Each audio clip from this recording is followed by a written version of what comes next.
Are you designing a cross-platform VR experience? Or are you thinking about converting your existing app or game into an XR experience? In this video, I'll be diving a little deeper into designing a cross-technology platform, so let's go ahead and get started. As I've mentioned in my best practices article, designing across XR technologies and platforms, when designing a solution that's going to be used across multiple technologies and platforms, such as VR and 2D mode on desktop, the translation between those platforms should be well thought out. It's very important to ensure that the controller mapping and other interaction elements such as tooltips and memory cues are platform specific, and that UX best practices are followed for each so that you can create the best possible experience for your target audience. Let's start by taking a look at controllers. Input controllers should be mapped correctly for each platform and technology onto which you'll deploy your application. For example, if the final application will be available in 2D on the desktop as well as on Vive and Oculus headsets, you want to make sure that the controller interactions are mapped for each and that any onboarding or tooltips are correct for each. Google Earth is a cross-platform experience that lets you explore the planet through 360 street views. It's available on web, mobile, desktop, and Steam VR compatible headset. If you pay attention to the controls, you'll see that they've updated all of their tooltips and button mapping to be appropriate for each of the platforms. The web and desktop version use well-established interaction patterns that are appropriate to mouse and keyboard inputs, and the VR version emulates the controllers in-game and maps tooltips to the buttons in context, so you always know which button does what in any given situation. Now let's take a look at in-world instructions. When you're giving tasks to accomplish or teaching someone how to do something, you want to ensure that the instructions are appropriate for the platform and technology being used. For example, the control on the desktop version may be to use a keyboard or a mouse button to perform a task, whereas the control in VR might be to pull the trigger. Make sure those instructions map to the appropriate controls. Demio is a cross-platform tabletop RPG that's available on Steam VR, Steam Desktop, and the Quest, with more platforms coming soon. Each version of the experience includes instructions specific to that platform. This includes voice-over narration, in-world instructions, and controller tooltips.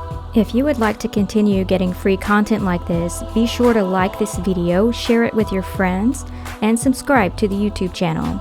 And if you have a moment, comment in the videos. That will really help me know what's important to you as I create more content. And last but not least, UI elements. Font sizes and other UI elements should be appropriate for legibility on each platform and technology. UI elements should be consistent with user expectations for that platform and technology. For example, click sizes for desktop applications don't have to be as large as target areas in XR environments due to the more precise input methods available on the desktop, such as the mouse. That said, it doesn't hurt to have larger target areas on the desktop as well when possible to help enable rapid response times and accessibility for motor function impairments. Catan is a classic physical tabletop RPG that has been translated into a desktop version on Steam and into VR on the Quest, as well as Steam VR supported headsets. The game mechanics include cards, a game board, game pieces, and dice. Knowing the love that the players have for these traditional elements, each digital platform has retained the dice, cards, and board while ensuring they're still easy to use and manipulate. The VR version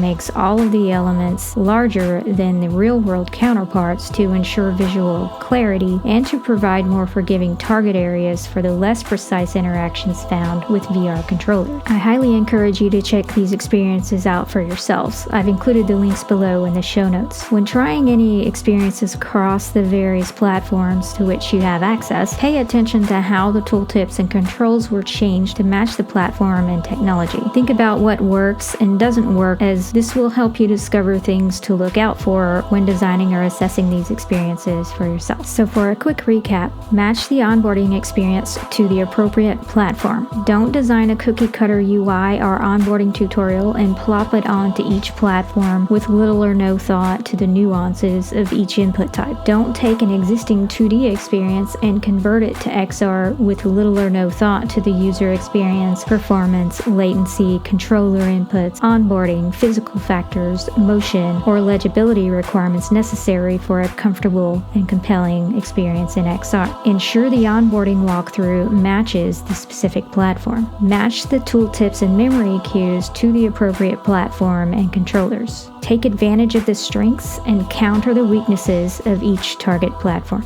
I'd like to say thank you to all of my Patreon supporters. It really does mean a lot and makes a big difference.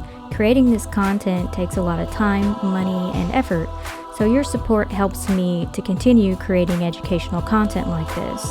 Becoming a patron also gives you access to our private Discord server, gives you early access to these videos, and gives you access to exclusive content not available anywhere else. If you'd like to become a patron, check out the link tree in the show notes.